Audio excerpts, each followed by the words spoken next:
Hello, everybody, and welcome to the Linebreak podcast. I'm your host for today, Alex, and it's another intimate podcast. We seem to have these a lot whenever I'm around. It's me and Rich. Hello, Rich. How you doing? Yeah, not too bad. Not too bad. Good. We're going to be talking about the autumn internationals exclusively in this episode, just because there was so much going on. It was a really exciting weekend of international rugby, and there's a lot to talk about. We're going to work our way up to what I think a lot of people will think of as the biggest match of the weekend. And we're going to start with the England-Fiji match.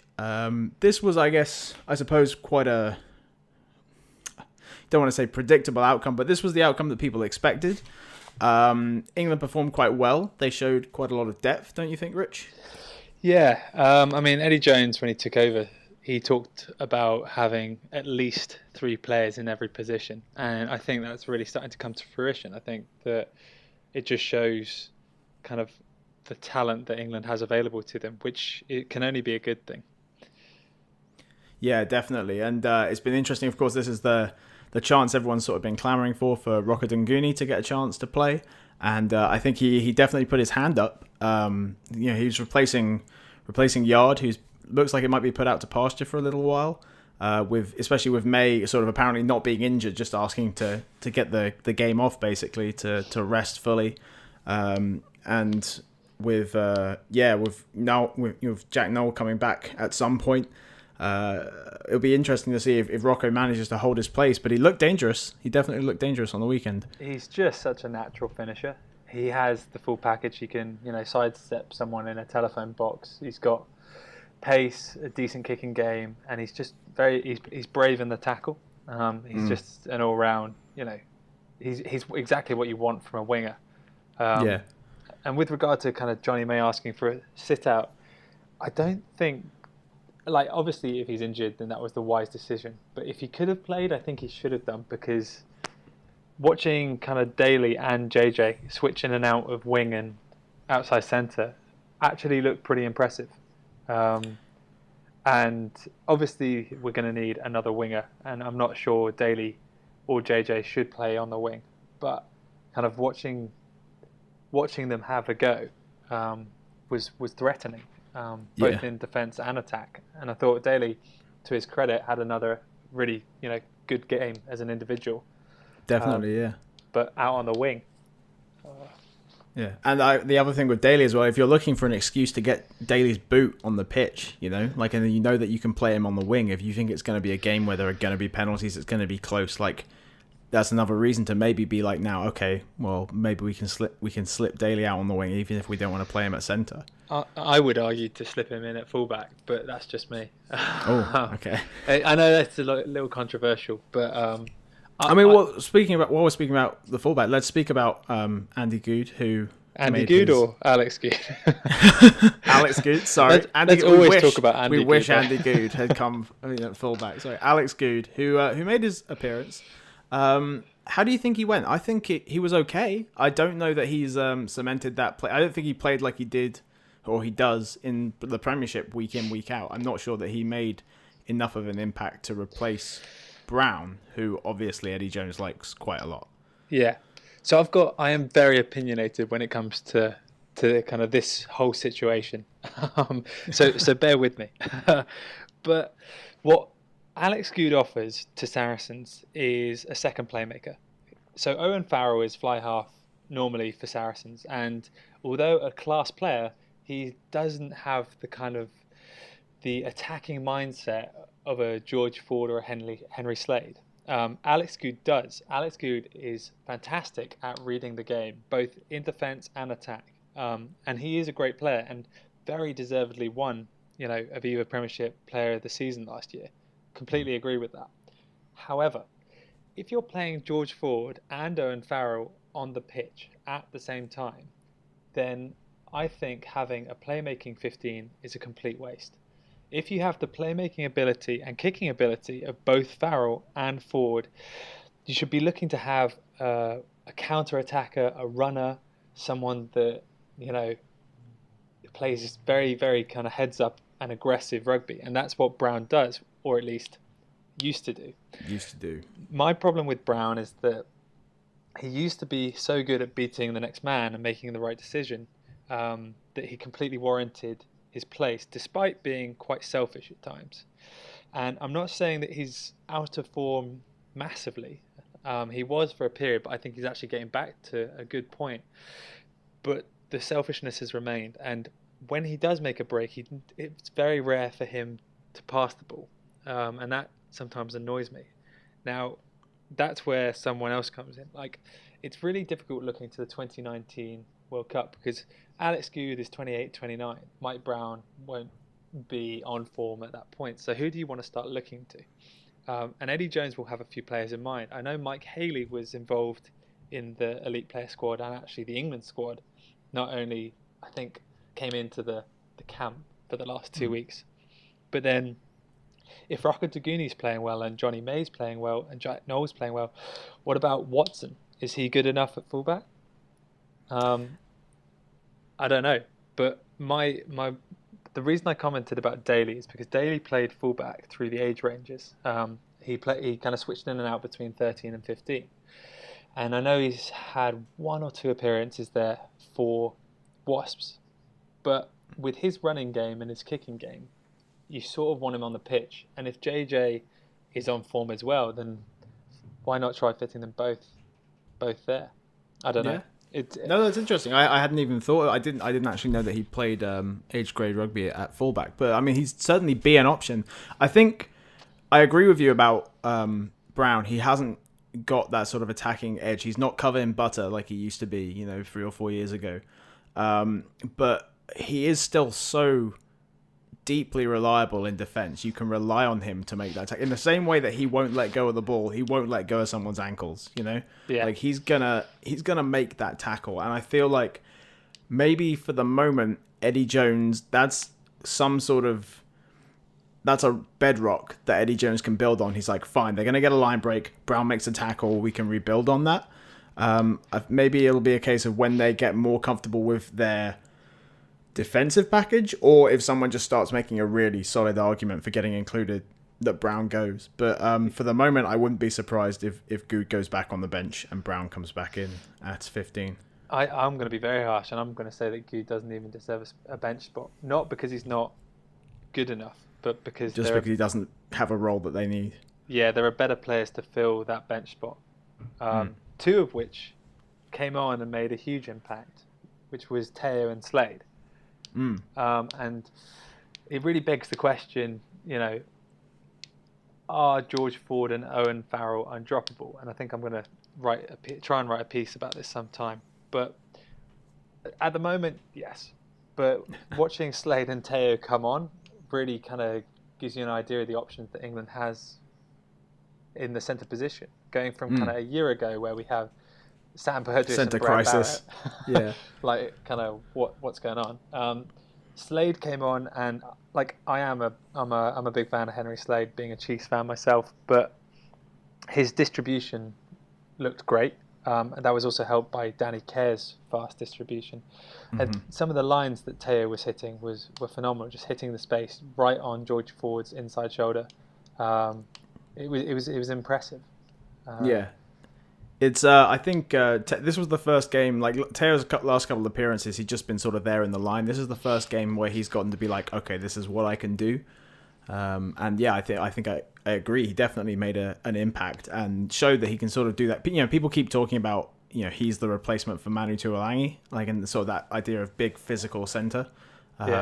Definitely stuck his hand up and said, okay, I'm your new Manu for this, I think, against Fiji anyway. He's got that offloading game as well, which is useful. And then Tiamana Harrison had a mixed game.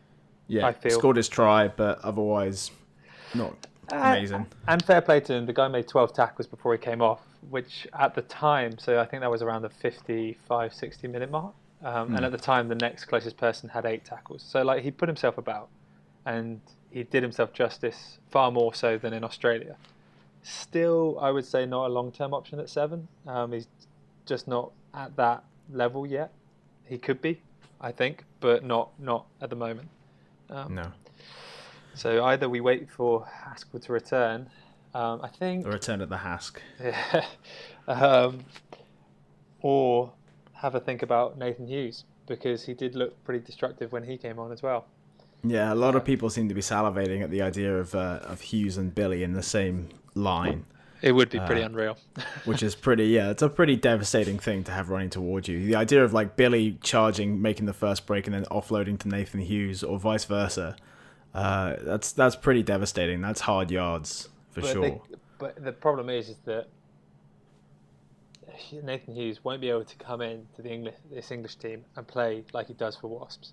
He has to have a far more kind of pigeonholed role in the sense that Haskell's job over the last Six Nations in Australia has always been about it's not the archetypal kind of 7 role that the New Zealand and Australia and South Africa so love, in the sense that it's not a poacher.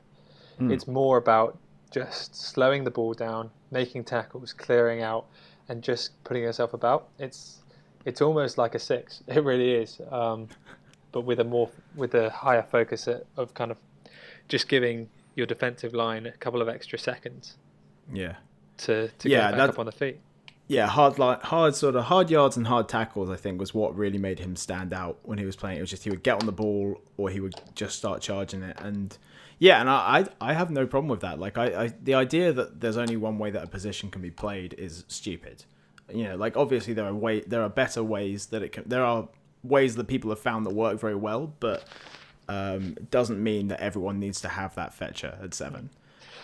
And on Fiji for a bit, I thought we should definitely talk about Fiji. Yeah, sorry, two English guys. Makes for a lot of English talk. But Fiji, I thought they had their moments. They really did, and I think they're up against a tough opposition in England, with the sense that the English game these days is to close other teams down, and Fiji do so well when they're just running with the ball. If they were up against a France or a Wales, probably. They'd be able to run the ball a lot more. I thought Matawalu, when he came on, looked so much better and gave the Fijians so much more tempo. And I was really impressed with the Fijians at scrum time as well. It's been quite a while since, you can say that a Fijian pack has kind of had the just better... a bunch of backs. Yeah, exactly. But even kind of in the loose, they were making yards. And they've got so many. Not so many, but they've got some players that just are individually brilliant. Just Nakarawa, immense. Nadolo is just a giant. He's just a giant. It's bizarre that he's on the wing. Yeah, it's crazy. When I watch a match, like I watch Super Rugby, and when you just see him kind of hurtling down the middle of the pitch with ball in hand, you're just like, oh God, I'm so glad I'm not playing. Just terrifying as a prospect. So, and they did show some flashes of brilliance. And me as a rugby fan, speaking generally,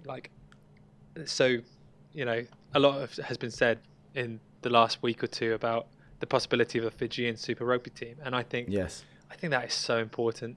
I think that is so I'm excited important. for that. Like, if that happens, I think that Fiji will benefit so much from that, both financially and at a skill level. I think it'll make such an amazing difference, and maybe you'll see a little less player bleed. People will stay in Fiji. Well, that's what we hope.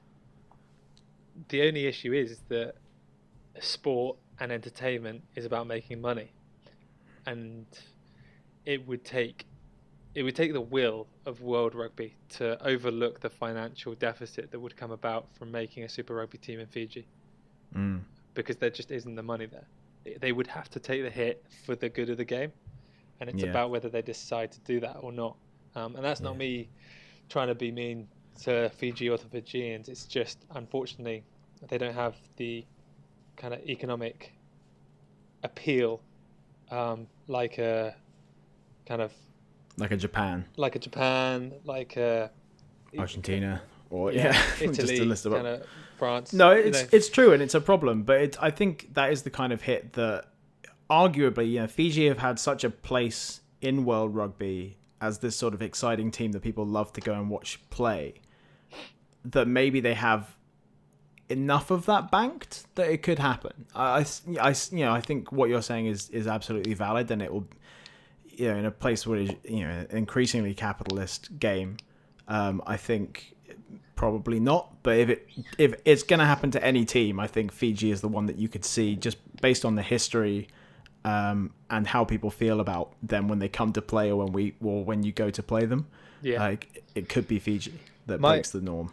If I had to go into the World Rugby HQ and argue for Fiji to be included in Super Rugby, my argument would be short-term loss, long-term gain. I think that's the argument that has to be put forward, because yes, they're going to lose money over the short term, but in the long term, not only will it benefit the game kind of generally speaking, but also it may end up benefiting other teams economically, because Fiji, if they were in Super Rugby, would have to travel.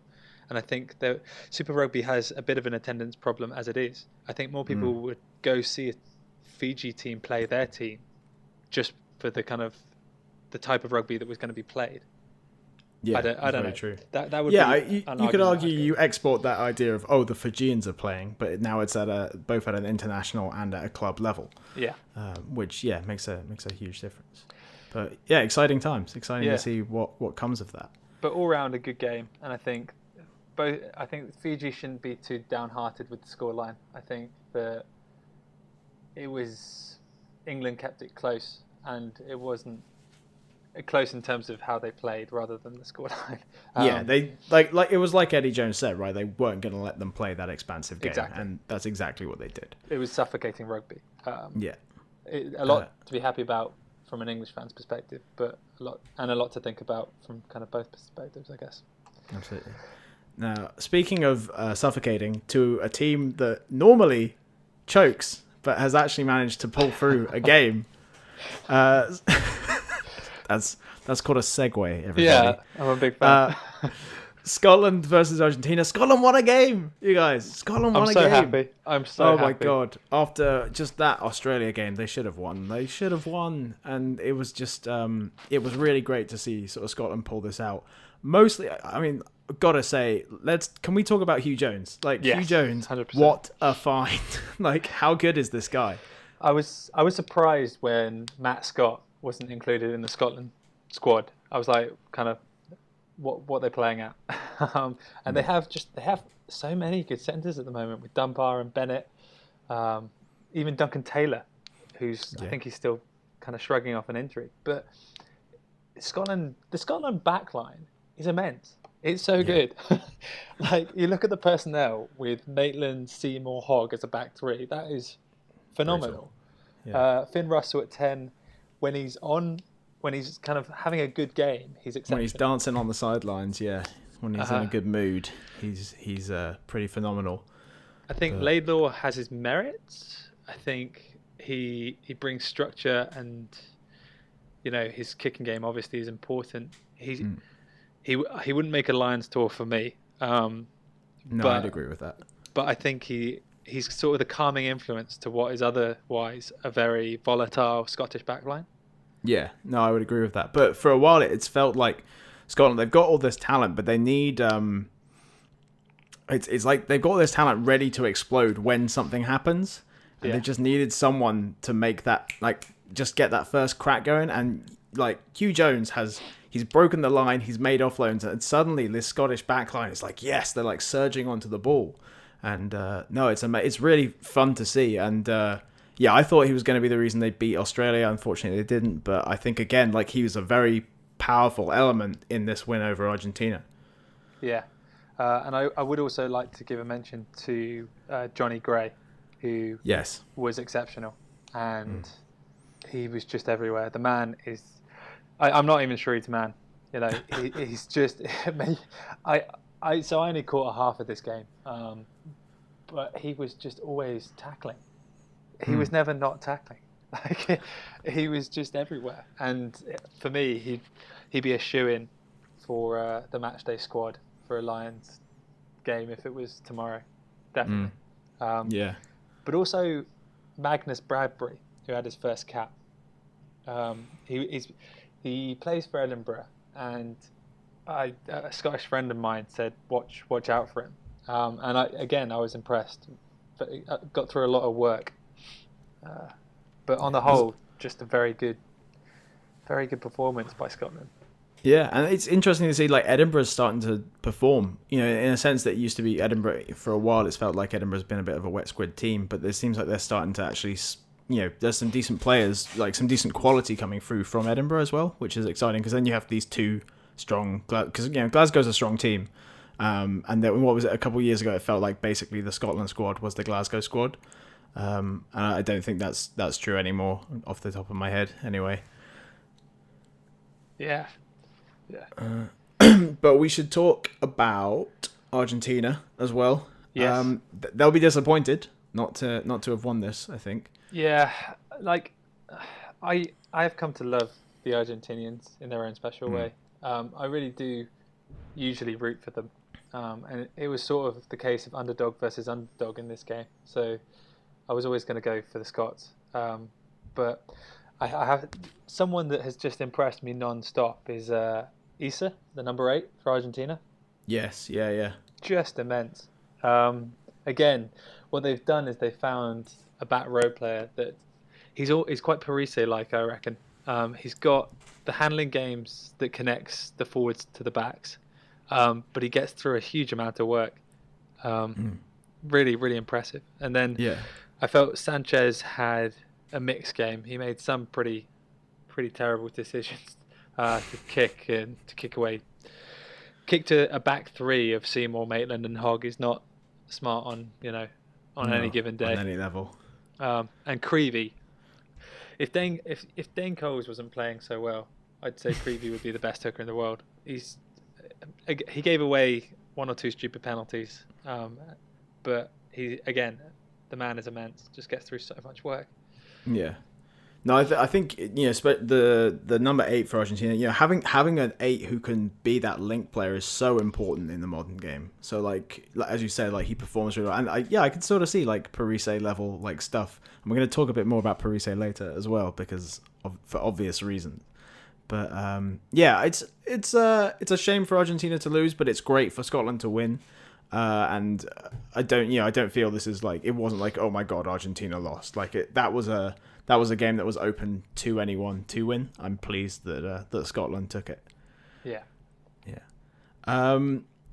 So probably a more fireworky game coming up next. We're going to talk about France versus Australia. Yes. First of all, this is a French team they look dangerous for the first time in a while. That was an impressive looking French backline in particular, and just the way they were attacking was very impressive. Yeah, they were really bringing their wingers into the game and like, why wouldn't you when you got Nakatasi and Bakatawa? Like, yeah, two fantastic wingers, two Fijian-born giants that can run the 110 flat or something crazy like that. But I see the problem with the French is that, I don't know, in recent years they've had the personnel to be fantastic, but they've never really, like on paper, if you look at players as individuals and compare them to a team they're playing against, you really think they should be so much more competitive than they are. And under Guy Noves, they seem to have a bit more structure, and it seems to be working for them. And I know they lost to Australia, but they did look good, especially the pack. The French always have strength and depth in the forwards, and they've always got a good scrum and a good line out, just a solid set piece. But it was starting to look a little more impressive. And Maxime Machineau, the scrum half, I thought had a really good game as well, especially up against Will Genia, who's currently just in outrageous on fire form. Yeah, he's just he looked so good all the way through the Rugby Championship, kind of firing on absolutely every cylinder. But I think Machineau actually had a good game as well, kind of matched him.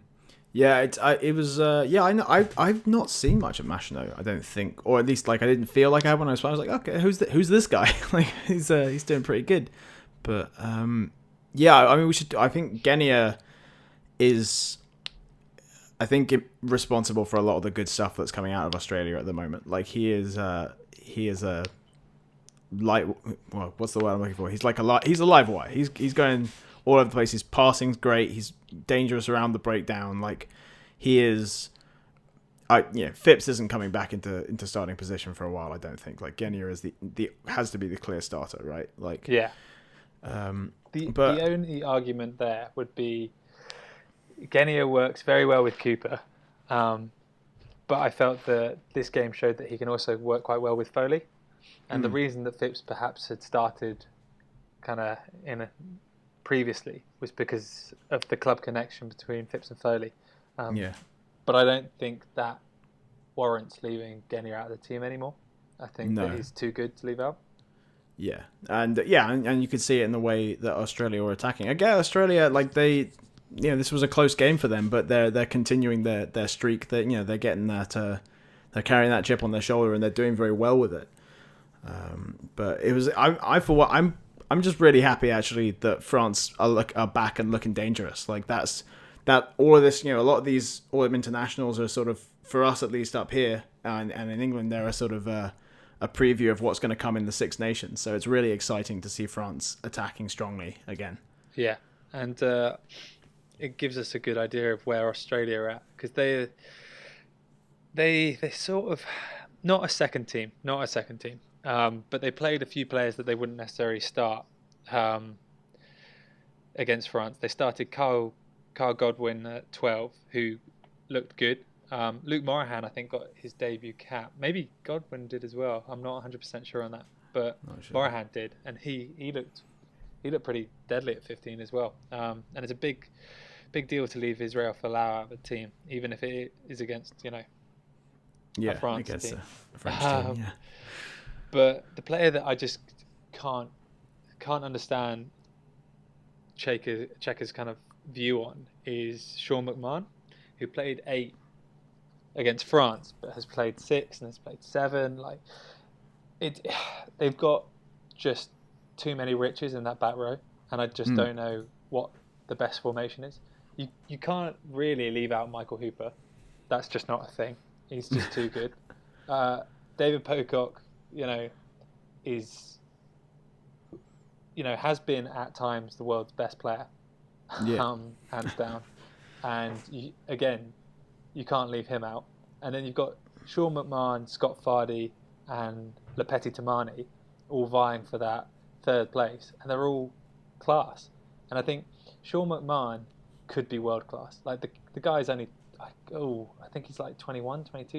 He's still pretty young, and he just looks exceptional in his carrying, in his defence, and it's about fitting those players into the same team. And Cheika's got a real task on his hands trying to find a combination that works. And if he does get that working, then Australia are going to have the best back row on the planet, I think. It's that. Well, I mean, enough people hate Dean Mum. Maybe they can move McMahon to a second row. Push him out. They've got, because they had Adam Coleman got injured, didn't he? He was looking great in the second row before he got injured. And then they got Kane Douglas and that giant skeleton. Australia are doing all right for themselves. They're doing okay, yeah. They're gonna turn up. They're gonna want that. They're gonna want that clean sweep. That's and as much as we earlier in an earlier podcast we sniggered at Barb's comments that he thinks that Australia was going to go for the clean sweep, but they're living up to it. He's called it. I think far. I think that beating Wales, Australia looked pretty impressive. I think the Scotland game came down to Scotland playing well and Australia maybe making a few too many errors. This game, pretty similar, but I would be surprised if Australia beat Ireland. I think the way that Ireland play is very similar to the way England plays. It's tactical. It's slightly more. They keep the play in certain areas of the game. With Conor Murray and Sexton's kicking, Australia are going to be back on in their half most of the time, and Foley and Genia like to run the ball, and I feel that Australia will be really up against it against Ireland. But having been said, Sexton I think is out. Yeah, Sexton is injured. Well, he's unreported, but yeah, injured for was it? Yeah, for his club, he's injured. Or based on that sheet, or they had like 3 tiers, didn't they? They had unavailable, and still determined or something like that, and he's in that still to be determined list. So Yeah, I think. Yeah, I mean, after a grueling game, there's probably a lot of hurting bodies in the Ireland squad. So we'll see what gets put out. Well, we will get to that later on. Yes, we shall. Before that, we're going to talk about Wales versus Japan, which I have to cop to not having caught. But Rich, you've got some opinions on this game. Yeah, so again, I didn't watch the full game. I have to say, I have to be honest. It was kind of down the priority list when you have games like Ireland, New Zealand, and your own team to watch. But I did watch the highlights. First, a word to Japan. Everyone was worried that when Eddie Jones left, that they'd kind of sink a little. But is it Jamie Joseph, the coach? It might be, yeah. Yeah, the ex-Highlanders coach. I think he's done pretty well, actually. I think that Japan looked impressive. Murphy, the number 8, is an outstanding player. Yeah, absolutely just great. Outstanding. And that back division looked really threatening. They're really sharp. Like that. I mean, that's the thing. Like that, the sort of their accuracy was the thing that became really noticeable under Eddie. Like that. The idea that if they run a play, they're going to execute on that play. Yeah. And they seem to have retained that certainly in the plays that I've seen since post Eddie. So I mean, for the good of the game, I want Japan to take some big scalps, and I would have loved to see Wales lose. Speaking as English as an Englishman and like a little bit an Irishman, I would love to see Wales lose to Japan, but they stuck it out, and credit has to go to Sam Davies for stepping up, aged kind of 21, 22 again, and making that drop goal. That's a big deal. Like, a vital drop goal, yeah. It's funny, kind of playing. Everyone's always kind of dropping goals from the halfway on their kind of home pitch, and even at like school level, uni level, if you play kind of outside of kind of the education system, you play like club level, like people kind of take a drop goal from all over the pitch. It's just part of training. But when you're doing it in the cauldron of a stadium in front of people with the pressure on, people bearing down your neck, you've got to make it. Like, people, I don't think, quite grasp how difficult that is. And for such a young player to step up and be like, hey, I am going to do this, that is impressive in itself. Yeah. And he's an impressive player. Definitely. A drop goal is like, it's a mind game moment, isn't it? Like, it's basically you. Like, all you have to do is perform this thing that you've done over and over again. Nothing's changed apart from your location. But yeah, it makes such a difference. And it's just about that composure, which, as you say, from a very young player, is very, very impressive. Yeah. And a real shame, because Japan are great and I love them and I have their strip and I like it when Wales loses. But send your hate mail to Sav at Paper Trail Podcast. No. All you salty Welsh fans. I think so. Something that I have been talking to, I've got a few friends who are Welsh and kind of Welsh fans, and it's interesting talking to them because obviously it's not the same sort of situation in South Africa where things are just going completely wrong, because Wales, things aren't going completely wrong. But since getting back from the tour to New Zealand, I think I speak on behalf of the people I've spoken to and those out there, but I think Wales are starting to take a step backwards. They're going back to kind of the way they played before the tour. I remember watching the first game of the Wales-New Zealand tour and thinking how great Wales looked. They were playing such good rugby. They were hitting the breakdowns hard. The forwards were mobile and everywhere, making tackles. Kind of like, obviously they're making tackles, but in the sense that there were always 2 men there. There was someone going low, someone preventing the Kiwis from making the offload, and then they had Alan Wynne-Jones and Faletau kind of out on the edges of the pitch playing a wide game, and they had distribution through Jamie Roberts, which I didn't even realise that was a thing until that game. Yeah. But it's a shame because obviously I don't want Wales to do well. That would be silly. But I do want to see them playing good rugby, and I feel like if you keep Jamie Roberts and if you keep Alex Cuthbert and if you keep, now this is going to be controversial, but if you keep Dan Biggar, I think you're not going to be playing the type of rugby that you could be playing. Like, they have the personnel with Liam Williams, Halfpenny, Scott Williams, Jonathan Davies, Reece Webb. Like, they have such kind of running talent and players that can read the game, spot gaps, make line breaks. And I feel that, you know, Howley needs to... I don't want to say that Howley should step down, because I don't think, unless it's a Alistair Kurtzer situation, I don't think anyone should tell a coach to step down, really. But I don't know why Cuthbert's in the team or anywhere near a Wales shirt. I don't think many people know why Cuthbert's in the team. He had another abysmal game. Add it to the list. I'd like. Can you make your argument for Biggar here? Because that's as you say, that's a controversial argument. So the problem with Biggar is that he's so good defensively. He's always going to make that tackle, and his kicking game is fantastic, and his chase game is fantastic. But see, I'd say he's more. If you were to compare him to other fly halves, he's like Owen Farrell. He's not like George Ford.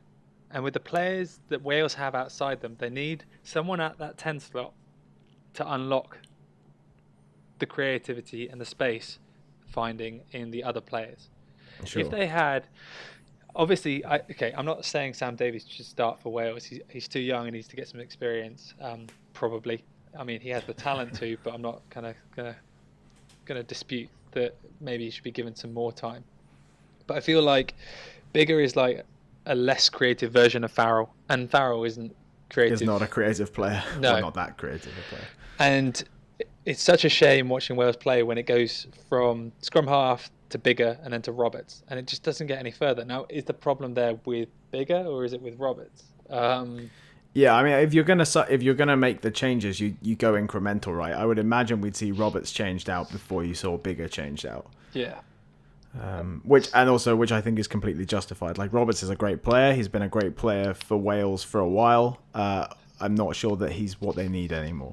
No, not when you got Scott Williams knocking on the door, who just has such an all-round game with distribution, kicking, defensively strong. It's harsh. I think it's fickle of me to say drop Biggar, but maybe work to a different game plan rather than so many times, especially against Australia, it was they had the ball, they had the possession, and they ran out of options. And maybe that's based on the Australian defensive press, or maybe it's based on the fact that the Welsh backline didn't know what to do with it. But he would resort to the up and under or the long kick, and it wouldn't necessarily make touch. And there is definitely a time for kicking. Don't get me wrong, every team does it, and you've got to do it well at an international level. Look at kind of Conor Murray, Ben Smith and Bowden Barrett. But I feel that Biggar turns to it too much. Like his thought process is something along the lines of, I'll just put this up and then go get it myself. Like fetch. It's a game of fetch. Yeah. It's just him playing with himself. It's Biggar playing fetch with himself against 14, 15 other people. So I don't know. I'm not a Welsh fan, but this is just speaking objectively from the outside. Some people may turn around and say, actually, Biggar's got this going for him, and fair enough. I don't watch him enough at a club level to comment, but from what I've seen of him at an international level, and it could not be him. It could be the game plan that he's playing to, that he's been, trained to play to by Howley and Gatlin. But some more game time for Sam Davies would be good. Going off of that, sorry, just quickly, I felt that Keelan Giles was a bit hard done by. So much hype around him, like this 19-year-old, like size of Shane Williams, kind of speed, faster than Shane Williams, like great attacking player, and he didn't even get on, like the poor guy. But there we go. I mean, maybe he will. Maybe he will. But not that game anyway. Just but I think you're right with going back to bigger. Like, it could be how he's being coached, and it could just be that he's being told to play in a certain way. And we've seen how this weekend that can go very wrong for a team. Which I suppose is time for us to move to one of our marquee games of the weekend, which was unexpectedly Italy versus South Africa. So Italy beat South Africa, which is incredible to say, and not something that I was expecting. I was expecting South Africa to struggle against Italy, but eventually pull it through, and that just didn't happen. And I was watching the England game, and it was pretty comfortable at that point where I got a text like, switch over to Italy versus South Africa, they're winning, and I was like, what? And I went back and it was like, oh, gee, it's not even like, this is close, like they're actually, and then they go away and they pull it, and fair play to Italy, they wanted that game, and they worked really hard to win that game, but South Africa they're in a bad place. Oh, they're in such a bad place. They're in such a bad place. Oh, there's the problem is there's too much to talk about with South Africa to fit it into this pod talking about other teams and other games. From my perspective, the coaching setup needs to change, but also I think it's going to take time to fix. If you get rid of Alistair Kurtzer and another coach comes in, it's not instantly going to be okay again. Like, even if you bring in another good South African coach, I don't think the problems would change there and then. You've got to be selecting your best players, and that's not what Kurtzer is currently doing. Diolande may have got a try against Italy, but that was exceptionally lucky, and he's just not good enough. Not when you've got the likes of von Rensburg kind of knocking on the door. Yeah. But it's so difficult. It's so difficult because you look at that team, you look at the South Africa team, and I'm just going to read out a few names, right? Yeah. Willie Leroux, Ruan Combrink, Damien Diolande, Brian Habana, Pat Lambie, Peter Steph Toit, Ludo Jager, Willem Alberts, Warren Whiteley, Faf de Klerk. Well, yeah, but those players are individually all so good. And something's going wrong. And I think as well, the problem is there have been comments made about you can read the body language of the South Africans when they're on the pitch, and they do not, they don't look happy, they don't look confident, they don't look aggressive, they just sort of look like, oh, here we go again. Things aren't going well for them, and no one is there to fix them and pep them up again. And certainly the kind of not nonsense, but the kind of useless stuff that Kurtzer is talking about in the press, where he's saying the players are just not executing my game plan. Read the room, dude. It's just he's killing his own team with those kinds of comments. They're in a team. They are in a trench. I was going to say the Marinara Trench, but that would be out of tomorrow. They are at the bottom of the bloody ocean, and they're in real trouble.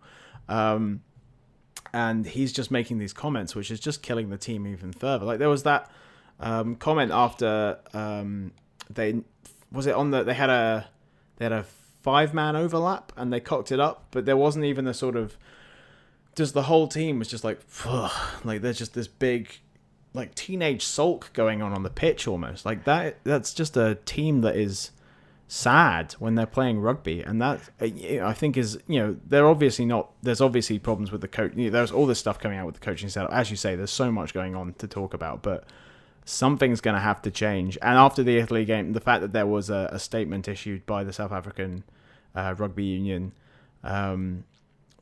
suggests that something will change. Yeah. Someone was saying though that if South Africa manages to beat Wales, then they'll be all is forgiven, nothing is wrong, and carry on. But I mean, at this point, something is wrong, and they need to move. They need to accept that. But it doesn't look. It looks like someone other than Kurtzer is going to have to point it out, because it seems unable to acknowledge that. He can't even see the people that he's working with, let alone his own performance. Yeah, I mean, you summed it up pretty well there. But all I'd add is, a coach should never be blaming their players. that is just, especially to the media, if you're coming out openly saying, "Well, it's the players' fault," you know, you're meant to take the hit. Like there was a lot wrong with Stuart Lancaster and his team, but credit to the guy. Like I'm a big fan of him as a person, maybe not necessarily as a coach, but as a person. And when the World Cup happened, he was like, "No, this isn't the players. This is me. This is all me." And you've got to start asking yourself, when is Kurtzer going to just step down? And it's a shame because no, he didn't have an exceptional record as a club coach, but he had a good record. He was, at the Stormers for a while, and they did, had some ups and downs, but on the whole, they did well. And it's just, it's whether he is the problem or whether the political involvement is affecting the how the team is viewed, or we need a South African. Their identity. It seems a lot of it seems to be related to their identity and their sense of what their kind of rugby is. And right now, their sense of the identity of South African rugby is they don't win, and they don't play very well. And that's, I think, a real problem for. That's probably really stupid to say that an international team is a confidence team, but I think there's a certain some teams have a mystique about them. They have an aura, and I feel like South Africa's aura has just vanished. Yeah, you're right. They're lacking identity, and it's difficult because you have the Lions that did so well in Super Rugby, and every South African is probably saying, well, why don't you just plug the gaps with Lions players? And Kurtz is fighting that tooth and nail. And I mean, that's, best summed up by playing Rudy Page ahead of Faf de Klerk, which is fair enough because although Faf is fantastic at times, he's also a bit kind of chicken without a head at other times, just sort of running around, making massive hits on props. Just like, why? What are you doing? Small man syndrome. And also the whole Diolande von Rensburg debate, it shouldn't even be a debate. Johan, I can't remember the second part of his name, but it's Johan von Rensburg. And watching him against the Barbarians, like he could be one of the best 12s in the world, easily. Mm. And the guy is, again, very early 20s and just needs to be given a chance. Oh, so difficult. But credit to Italy. Yes. Conor O'Shea. They may have had come back, Conor. Come back, Conor, please. They may have had an absolute hiding to the All Blacks, but that Italian pack really stepped up. Stepped up. Led by the ever-present, ever-fantastic talismanic bald head of Parise.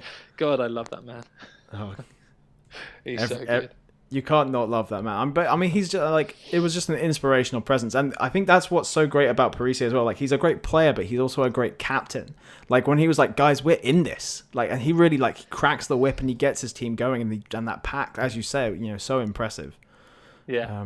But yeah, and again, something like that, South Africa's pack bullied by Italian pack. It's pretty incredible outcome. Pretty historic outcome. Yeah, and it was Carlo Canna who who secured the last penalty. And I actually thought he had a pretty good game. And that's so good to say because where Italy have been going wrong in the past few years, they just haven't had the personnel at certain positions. And if they can find a 10 to nail down that shirt and just give them a bit more structure and a bit more, the way they should be playing is like an old Argentina game plan, kind of strong pack, strong set piece, just keep it mostly in the forwards and just have strong runners kind of in the back division. And if they played, strategic kick at game as well, they do so well. And I want to see Italy do better because otherwise, you're going to get more people crying out for kind of Georgia to come up. Bring Georgia in, yeah. Yeah, and I don't think that's a bad thing. I really don't think that's a bad thing. I would love to see more tests against Georgia and Romania and Germany and, other games in Eastern Europe for the growth of the game. But I think Italy deserve a place at the top table as well. Just they need to be shown some love. They need to have some, It's that thing at sort of European. You want to see all the other European teams get some love, but you don't want it to be at the expense of an established team. Yeah. Which is the danger. But yes, so Italy, South Africa, very very exciting, very interesting, very catastrophic, depending on what side of the side of the win you're on. But the final match that we're going to talk about is probably the one that everyone's been like, why haven't they talked about this match yet? Is Ireland versus New Zealand. New Zealand taking their win, in revenge against Ireland, 9-21. Rich, I know you've got some opinions on this, so get firing, go. Yeah. So just as a disclaimer, I do have family in Ireland. They are a second team to me. I'm not fully Irish, obviously, but I have a little bit of Irish in me. I thought, first of all, straight off the bat, what a game. Like, what a great game to watch. Like, it doesn't matter if you're pissed off at the result, or pissed off at the refereeing, or pissed off at the other team for playing, dirty in quotation marks. No matter what, if you're just looking at it as a game of rugby, what a game. Like, yes, it wasn't the high-scoring game of Chicago, but it was physical, it was close, and at points it was tense. Next, just structuring my thought process. The officiating was terrible. Piper is just had no control from start to end. I think he relied a little too much on the TMO, and I thought both teams were slowing the ball down at the breakdown. A few questionable decisions either way. And if you're Irish or if you're Kiwi, and there's been a lot of hate flowing and flying around recently, and I don't think that's a rugby thing, and that should not be a rugby thing. Like, the game is the game. The ref decision is final. That's it. You get on with it. But that having been said, I feel like there were a few questionable calls on both sides. The Fekatoa tackle was a yellow, obviously. It was reckless. I don't think he intentionally tried to hurt Zebo. I think it was just stupid. The tackle on Henshaw. Now, so I'm in law. I'm a lawyer. The wording is reckless, right? And what you don't want is to start officiating on the result, as in the outcome, as in the fact that Henshaw was concussed. That shouldn't play into it, really. I think that was accidental from Kane. I don't think he was like, oh, he's falling, this is a chance for me to hit him in the head. I don't think that's the case. Sam Kane looks to be hard as absolute nails, but he's not a malicious player. I think there are very few international rugby players out there that are malicious. So I think that was the right call. He did try and wrap his arms, but unfortunately his shoulder made contact with Henshaw's head too quickly. And then poor old Kane got injured later on. I think that Sexton on the covering tackle for Barrett could have been a yellow if it hadn't been scored, because he does make contact with his fist against Barrett's head and face. So that, you could say, kind of swung both ways. So it's difficult because, yes, the officiating was terrible, but it was terrible to both teams. You've got to credit the Kiwis and how they play, in the sense that they are so physical and they are so hard that they just kept everyone out. And someone pointed out that that they played a quarter of the game at 14 men and didn't concede a try, which is an epic defensive effort, but incredible. But it should also be said that there were definitely professional fouls involved, in the sense that the team would take a penalty in order not to concede a try. And some people would be like, oh, that's not in the spirit of the game. That's always been in the spirit of the game. That has been here since day dot. part of the game is playing the ref. That is how it has been, how it should be, and how it will always be. I hope, because there's got to be a human element to it.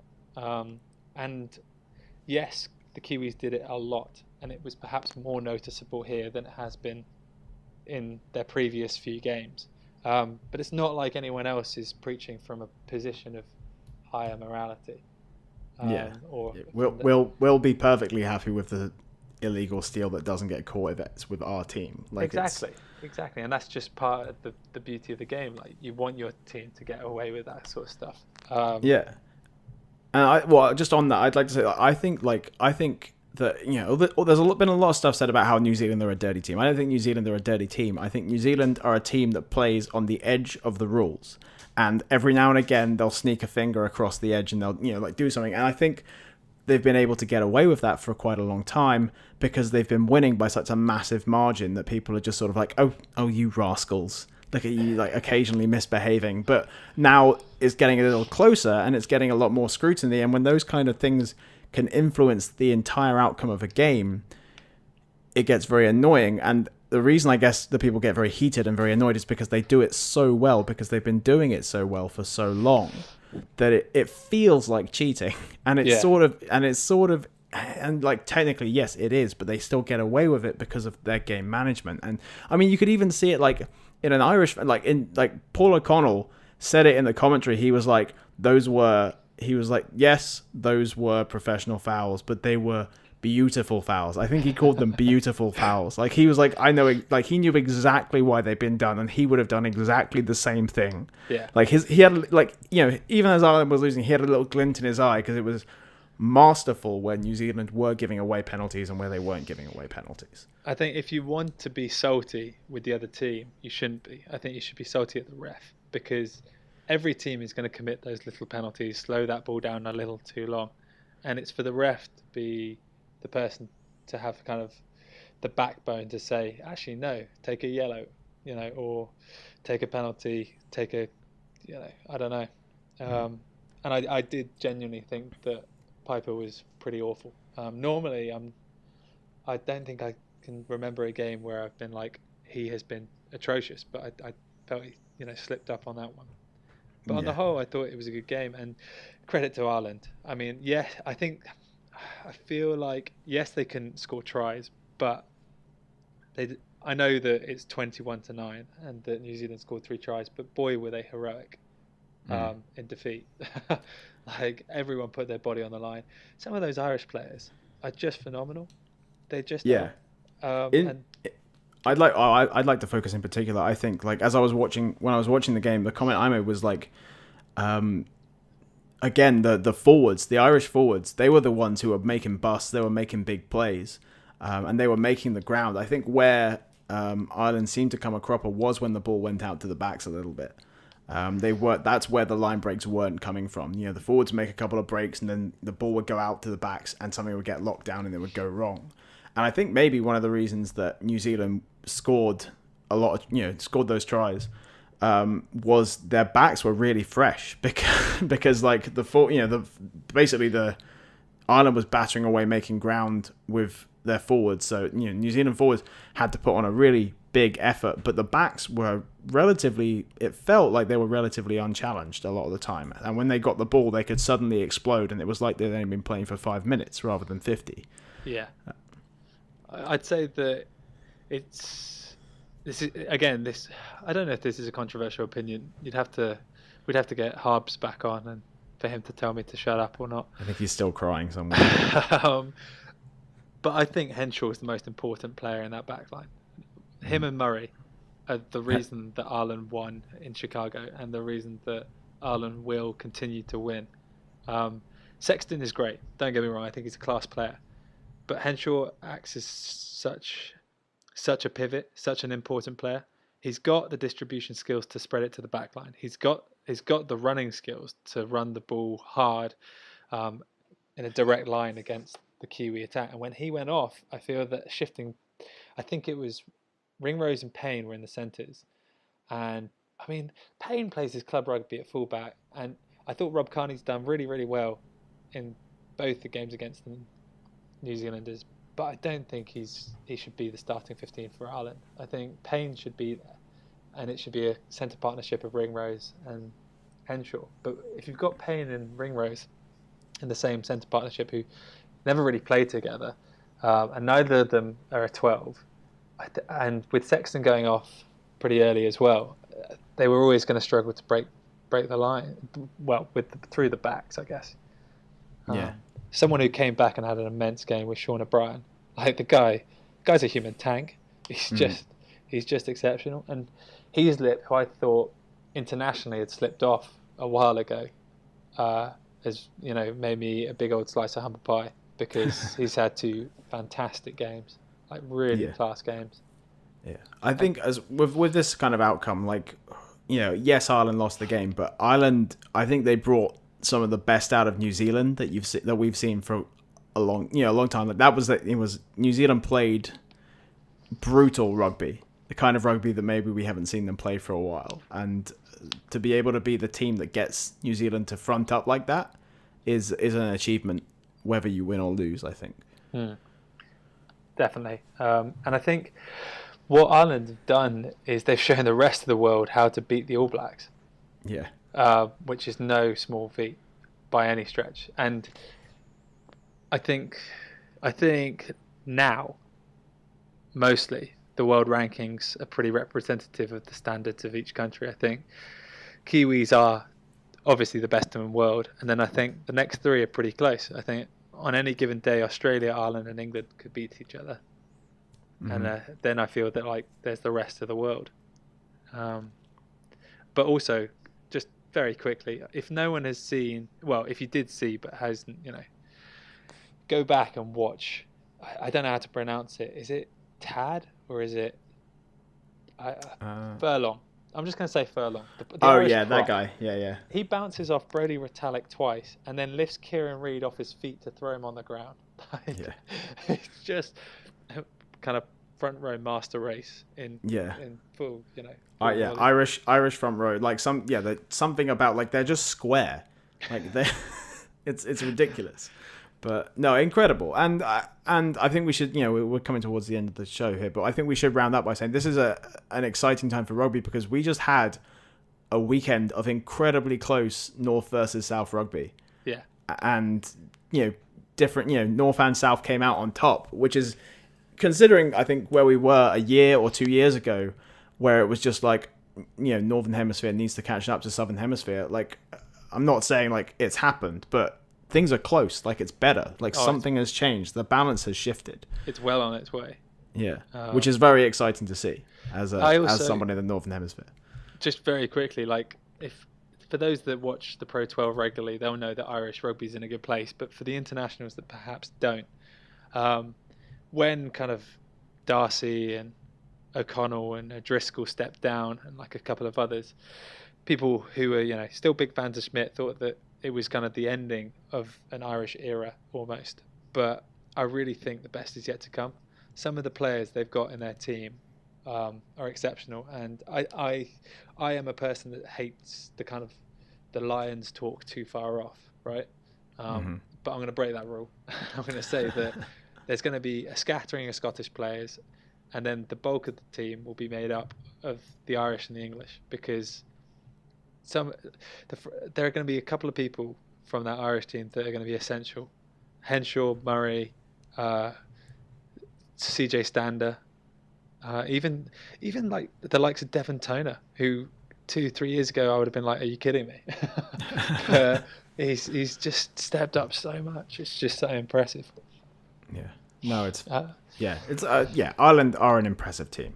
There's no taking, whatever you thought about that last game, Ireland are looking great in a way that, as you say, some people just weren't expecting them to, at least not this soon anyway.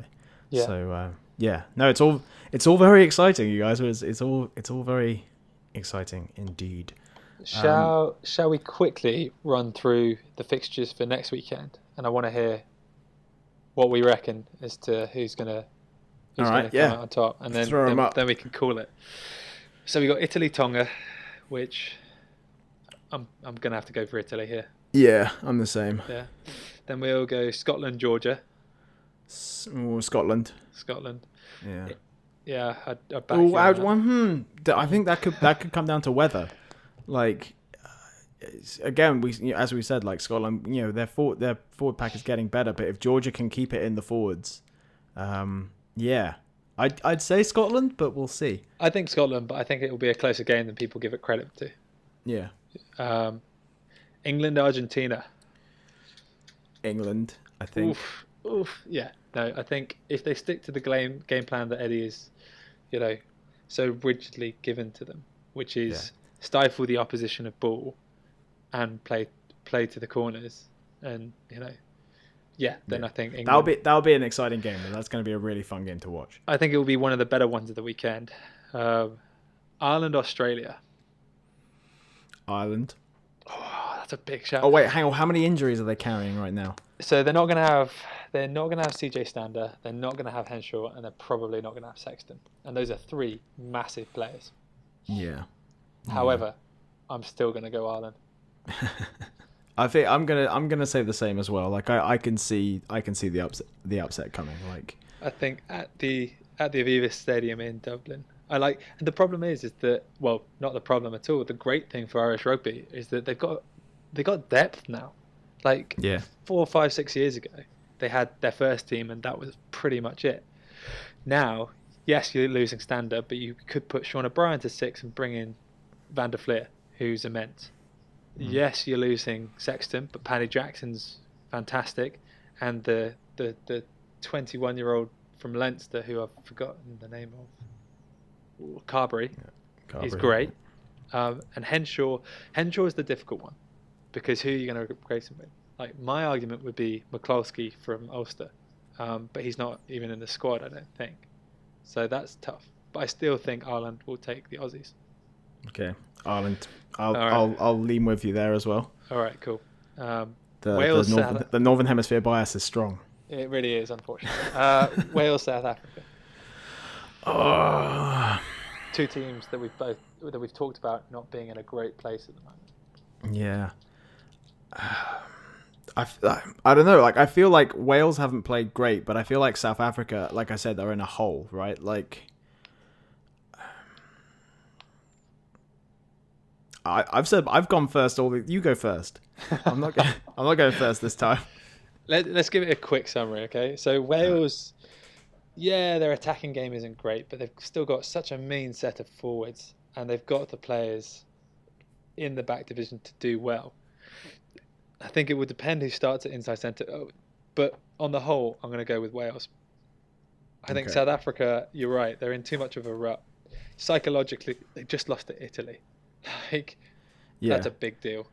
I think if Wales get ahead, if Wales get an early score, I can see like just South Africa just breaking. Like, just morale is already in the ditch. Like, if they don't come out and start scoring tries quickly, like, okay, look, we can do this, you guys. Then, and if Wales scores a couple of early tries, then Wales to it'll either be narrow, or I think Wales run away with it. I think that it's also dependent on who South Africa starts at 10. If they start Yankees, then definitely not. If just because he doesn't have the same sort of personnel he does at the Lions outside of him, if he has Diolande outside of him, then there's no way that anything's going to get done. But Lambie, potentially. Goosen, I was impressed with when he came on against England. But they've brought him on at fullback, so I don't know. I think, they've just got to stick. If South Africa want to win, they need to stick to their strengths, which is just keep it in the pack. But then again, Wales have such a formidable forwards pack. It's difficult. And then finally, France, New Zealand. New Zealand, but I think that might be the game of the weekend. Ooh, okay. Why? I'm going on thing. Like, I like if France gets to play with a bit of structure and they don't fall apart, which these are all very large ifs. I don't know. Like, that's my hope speaking. Like, again, I got a little bit of French in me. Like, maybe I want to see like see France playing really exciting rugby. We've had some pretty interesting matchups between New Zealand and France in the end. New Zealand to win, but I think France could make them play. Be interesting. My counter to that is that I think New Zealand are going to tear France a new one. Just not because France aren't good, and not because they don't have the personnel, but I feel like France aren't an Ireland or an England. They're not going to stifle the New Zealand possession, and they're not going to put them under the same amount of pressure. No, that's fair. I feel like giving the Kiwis the space and time to run with the ball is just going to be their own downfall. No, that's that fair. Having been said, someone, some French person could come and slap me in the face and tell me to shut up. But no, you may be right. That may be my heart rather than my head speaking. I just don't think they play the same sort of game that the other teams that could challenge New Zealand do, if that makes sense. Yeah. But Rich, what if France shows us another way to beat New Zealand? Oh my God, that'd be the best thing ever. all they need is Wayne Barnes to be reffing, and it would be like. Oh my God. I'm tipping Ireland Australia is the game of the weekend. Yeah. No, I would actually. Yeah. No, actually, that's true. I should have said that. I'd say Ireland Australia. Stick to your guns, man. No. I for some reason just passed over Ireland Australia. That's going to be an exciting game. Yeah. They're all exciting, guys. It's a good time for rugby. It's a great time to be a rugby fan. It's a great time to be alive. 2016. Yeah. Great. 2016 can fuck right off, but the rugby season can carry on. But Rich, thank you. I think we're at our time. But, yeah, definitely. Thank you for doing what I think is most of the talking. I hope everyone listening enjoyed this. And you can find us on Twitter at Linebreak Rugby. We're also all hanging out on Reddit, making controversial statements quite regularly. So hope you enjoyed this, and we'll see you next week. Cheers, Rich. Cheers. Bye.